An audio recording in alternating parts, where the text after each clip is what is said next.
Hey, Kelsey here and welcome back to Gal. Today I'm going to show you a bunch of creative gimbal moves that you can start using to make your scenes more cinematic. The key to cinematic shots is having movement in your shot. It makes your shots look more expensive like Hollywood films.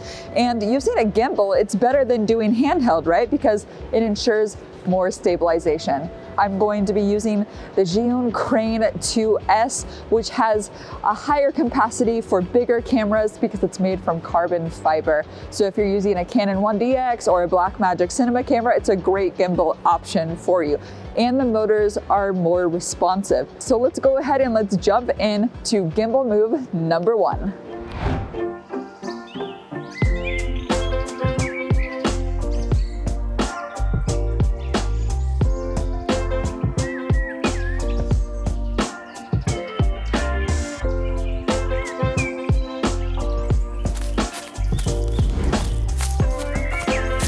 For this shot, we switched between the PF mode and the Go mode. The PF mode is the pan follow, and that's the default mode, and this is the mode we actually did all of our shots in. In the pan follow mode just means that the camera will move side to side, which is the panning left to right, and it will follow wherever you're going.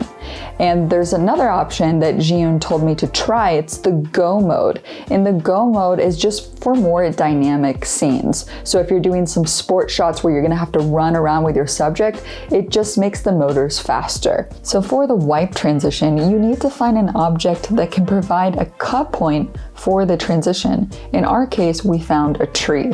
With the gimbal, we followed the running subject past the tree in one location. And then in a different location, we found another tree and did the exact same thing at the same speed and distance. And the key here is that the object that you choose must fill up the entire frame when the gimbal moves past it. So that way it provides a full frame blurry cut point where you can then start the next shot. And this was the final tree transition that we did.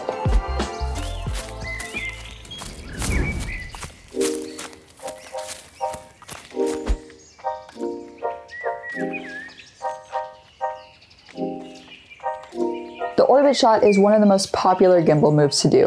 All you do is you circle around your subject in the pan follow mode. So you're just literally going around your subject. In our case, we just found this really cool wooden statue in this park called Citadel in Warsaw, Poland.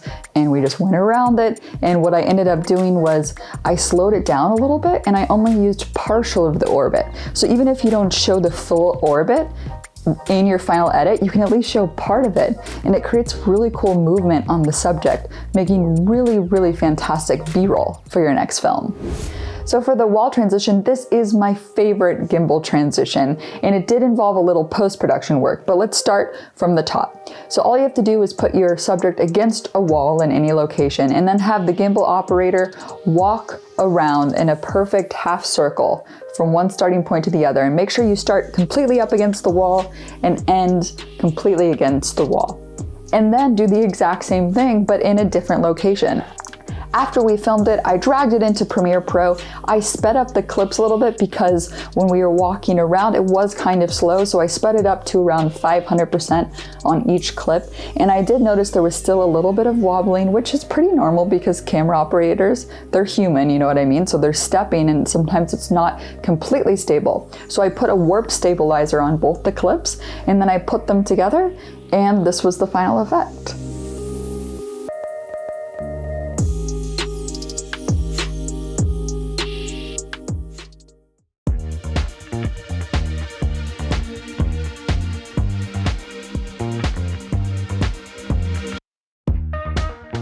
Another shot you can do with a monopod is the fake drone shot. So what you can do with this shot is after you attach the monopod, you can start lower. It could be on a subject or it can just be a landscape, and you can walk backwards and slowly lift up the gimbal, which is attached to the monopod, as if a drone is flying back.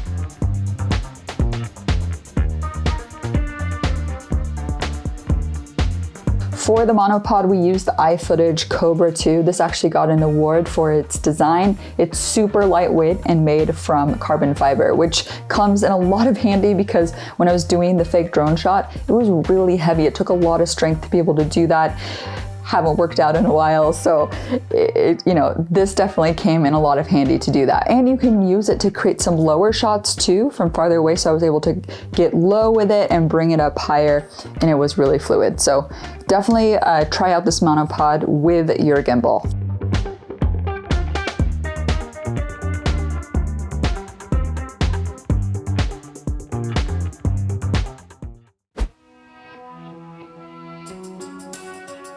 So for this fly-through shot, we ended up having to do many takes because it ended up being a lot harder than I thought.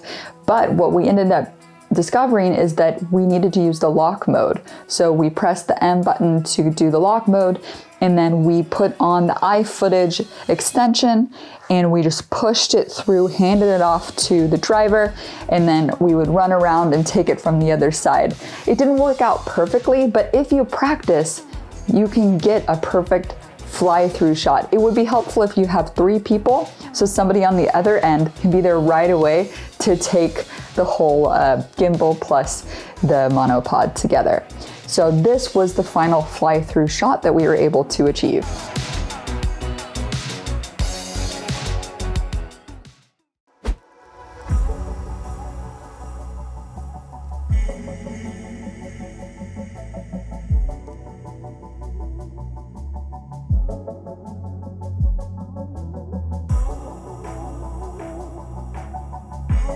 The Jib Reveal is a really cool and easy shot to do. You just start down low, the camera operator walks backwards carefully, and as you walk backwards, you slowly lift up the gimbal to reveal the subject. And this is great for revealing characters in your scenes, and it just makes it a lot cooler to look at.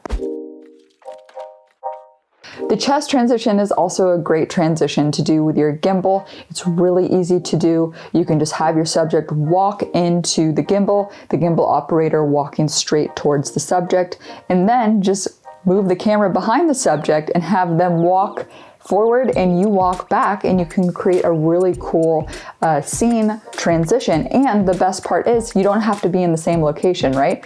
You can have the person, the gimbal operator, walk into the chest, and then in the next scene, pull out from the backpack or the back in a different scene. So that's a really cool transition that you can do using the gimbal. And so the very last shot that you can do is very basic. It's just a simple follow shot where the person's holding the camera just like we're doing right now, and I'm walking towards it and they're walking backwards.